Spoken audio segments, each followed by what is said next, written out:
Nous sommes à la fin du XVe siècle, le long du Grand Canal, en Chine. Cette rivière artificielle est l'artère vitale de l'empire des Ming. Ses flots s'étirent sur plus de 2000 km, reliant Pékin à Hangzhou, au sud-ouest de Shanghai. Une artère vitale qui voit passer chaque année plus de 8000 navires transportant des grains et les matières premières indispensables à la prospérité de la Chine. Le Grand Canal, Luo Menggong le connaît par cœur. Ce prêcheur bouddhiste est aussi un soldat affecté à la protection des embarcations. Luo comprend vite que le pouvoir est très dépendant de ceux qui, comme lui, assurent la sécurité du canal. Il met en place un réseau d'entraide communautaire parmi les soldats et surtout les bateliers. La couleur verte des flots donne son nom à sa bande, qui est à la fois une secte bouddhiste, un syndicat et un groupe politique. 500 ans plus tard, elle gangrénera les plus hauts sommets de l'État.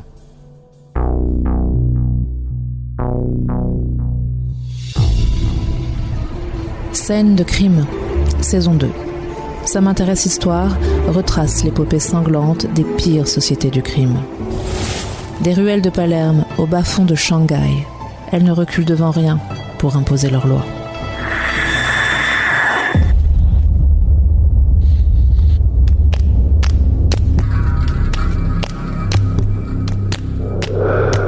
Le long du canal, la secte fait construire des temples qui servent d'hébergement à ses membres. Des temples qui voient passer chaque jour les bateaux qui transportent les dirigeants de la Chine du Nord vers le sud de l'Empire. La bande verte prospère et son réseau d'influence ne cesse de s'étendre. Mais en 1768, l'empereur Qianlang s'alarme de cette influence. Il décide d'interdire la secte, avec pour résultat de l'enraciner dans la clandestinité et de rendre les liens entre ses membres encore plus forts. Pour survivre, la bande développe sa hiérarchie, ses rituels et un système tentaculaire qui va favoriser le développement d'activités illicites. Rackets, kidnapping, contrebande. La bande du prêcheur Luo est devenue une société du crime, au même titre que les triades, ces mafias asiatiques qui prolifèrent depuis un siècle. Mais au milieu du 19e siècle, un sérieux concurrent apparaît. Le chemin de fer Pékin-Hangzhou sonne le glas du canal comme artère majeure de transport en Chine.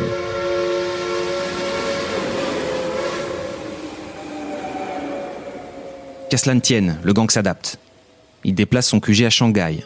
En 1930, ce port est le plus important centre d'affaires et la ville la plus industrialisée de toute la Chine, peuplée de 3 millions d'habitants, dont 90% d'étrangers. Un vrai paradis pour la bande verte qui transforme le trafic de drogue et la prostitution en véritable industrie. Le gang contrôle bientôt la ville, fait trimer 35 000 prostituées, la densité la plus forte au monde, et 100 000 gangsters, soit 3% de la population. Les autorités, corrompues, lui permettent de s'épanouir. En échange, le gang est chargé du maintien de l'ordre et protège les propriétés des concessions étrangères. Les mafieux infiltrent les administrations. Wang Jinrong, parrain de la bande en 1923, est également officier de police. Mais ce n'est qu'un début. La bande verte va ramper jusqu'au sommet du pouvoir. Pour y parvenir, elle doit éliminer une organisation qui casse son business, le Parti communiste chinois. En janvier 1927, ouvriers et syndicalistes de Shanghai se soulèvent et donnent le contrôle de la ville aux communistes. Catastrophe pour la bande verte, car les rouges ruinent leurs affaires.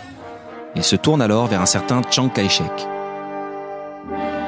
2 ans plus tôt, ce général est devenu leader du Kuomintang, le parti nationaliste chinois. Son ambition, prendre le contrôle de tout le pays. Le militaire est lui-même membre d'une triade, liée depuis 1915 à la bande verte, qui lui apporte son soutien grâce aux profits tirés du trafic d'opium. Les ennemis de mes ennemis sont mes amis. C'est en vertu de cet adage que le nationaliste et la bande verte deviennent partenaires. En plus de financer le leader nationaliste, le gang va cette fois lui prêter main forte pour attaquer les communistes. Le 12 avril 1927, sur ordre du parrain Du Yuecheng et de Chiang Kai-shek, la bande verte massacre 5000 grévistes et sympathisants communistes. Cet événement sera le déclencheur de la guerre civile chinoise qui opposera nationalistes et membres du Parti communiste jusqu'en 1949. En 1928, Chiang Kai-shek devient président du gouvernement central de la République de Chine. En récompense de ses services, il nomme Du Yuecheng général. Le mafieux grimpe les échelons. Il fonde sa banque, devient directeur de la bourse de Shanghai et membre du conseil municipal de la concession française. Mais Chiang Kai-shek, dont l'entourage est gangréné par la corruption, ne parvient pas à contrôler le pays. Le 1er octobre 1949, le leader communiste Mao Tse-tung s'empare du pouvoir. Il proclame la République populaire de Chine et la chasse aux triades. Ces dernières se replient à Hong Kong, colonie britannique, à Macao, colonie portugaise, et à Taïwan, où s'est réfugié le gouvernement de Chiang Kai-shek après 1950. Elles ne réapparaîtront massivement en Chine continentale qu'après la libéralisation du régime, dans les années 1980. À Hong Kong, elles seraient particulièrement actives. Des journalistes ont rapporté en juillet 2019 que des manifestants pro-démocratie avaient été tabassés par des membres des triades. Des sbires envoyés par le gouvernement. La Bande Verte, un épisode écrit par Véronique Chelmet, raconté par Julien Chavannes et réalisé par Lucas Vibo. Si ce podcast vous a plu, n'hésitez pas à le noter, le liker et le commenter. Vos retours sont très, très précieux. Ce podcast vous est proposé par le magazine Ça m'intéresse Histoire, disponible en kiosque et sur prismashop.fr.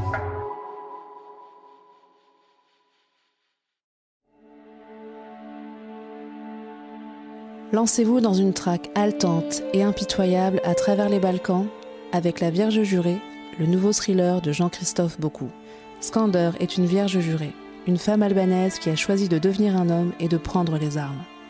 Marcus est un tueur à gages en quête de rédemption. Ensemble, ils doivent protéger un enfant des tueurs lancés à ses trousses. Une chasse à l'homme effrénée, distinguée par le Grand Prix du suspense psychologique 2021, décerné par Ça m'intéresse Histoire et les éditions Les Nouveaux Auteurs.